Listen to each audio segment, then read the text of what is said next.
Halton Hills sales have slumped in early 2025. We're gonna go over each one of these graphs as well as a case study of a seller that lost $1 million, just left it on the table with a very preventable error. My name is Valentin Yunchik. I'm a realtor of 6 years here in the GTA, but I've been involved with real estate for over 17 years, construction, etc. And staying current and informed is very important to me. If it is to you, subscribe to the channel so that I can see you in the next one. Halton Hills sales have been on a downward trajectory for longer than most people imagine. When we look at this graph, we see that the peak sales activity happened in 2021 at 173 sales per month. Ever since then, the peaks have been getting lower and lower, and the trend here, and it is a trend, this isn't just a one-off, is to the downside, a reduction of sales by almost 80% from the peaks. If you go for a drive around Halton Hills, you'll see this in action. You'll see a ton of for sale signs, properties being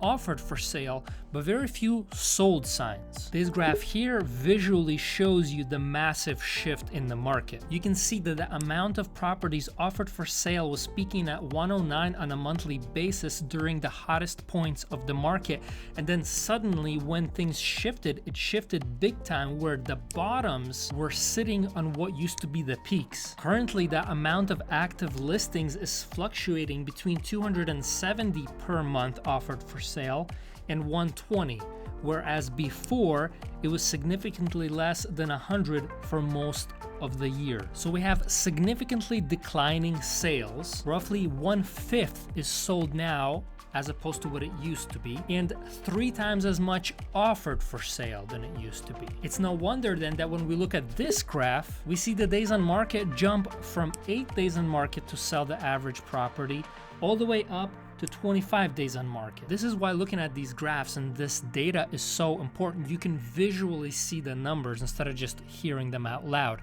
And if you find this valuable, I send out a weekly newsletter with this kind of information to any interested party. And if you would like to sign up for the newsletter, you can follow the link to sign up for the newsletter and get this type of data and graphs monthly. If you're a realtor, there's also resources for realtors on the website. The natural result of all of those changes is a decline in price. And you can see that in this graph here. From the peak in Halton Hills at 1.5 million, all the way down to the bottom of 900,000, we have a 40% decline, but that's not where we're at now. Currently, we're sitting at 1.1 as the median price, which is roughly a 25% reduction in value, which is significant, especially if you bought at the peak. And I know for many home buyers, this isn't the correction that they've been hoping for and expecting, but for any home seller, this is a really big hit to their pocketbook. There are reasons to be very optimistic about Halton Hills real estate prices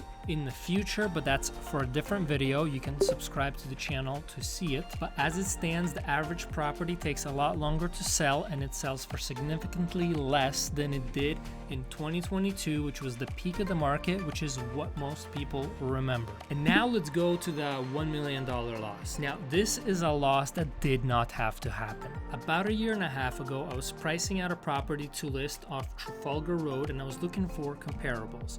And this specific property came across my computer as a comparable in size and things offered. And when I saw it and I saw the price tag on it, I was like, whoa, this is kind of crazy. The property was listed in May 2023 for essentially $6 million. Now, even though this property was very similar to the one I was listing, I didn't use it and couldn't use it as a comparable because based on other similar properties that sold within the past 6 months in that general area, this was way off in price. It essentially wasn't even competition. Anyway, about 1 year or so goes by, life moves on, work goes on, and I'm pricing out another property in the area, and lo and behold, I see this same property still on the market 1 year later, except at a significantly different price. And then I see that it actually sells, and when I saw what it sold for, it kind of broke my heart, and here's why. The property was listed in May 2023. It was listed for a price that would have been an appropriate price, however shocking, back in 2022, 1 year ago. But even at that time, when you look at the trends at the graph, you can see that the market had shifted.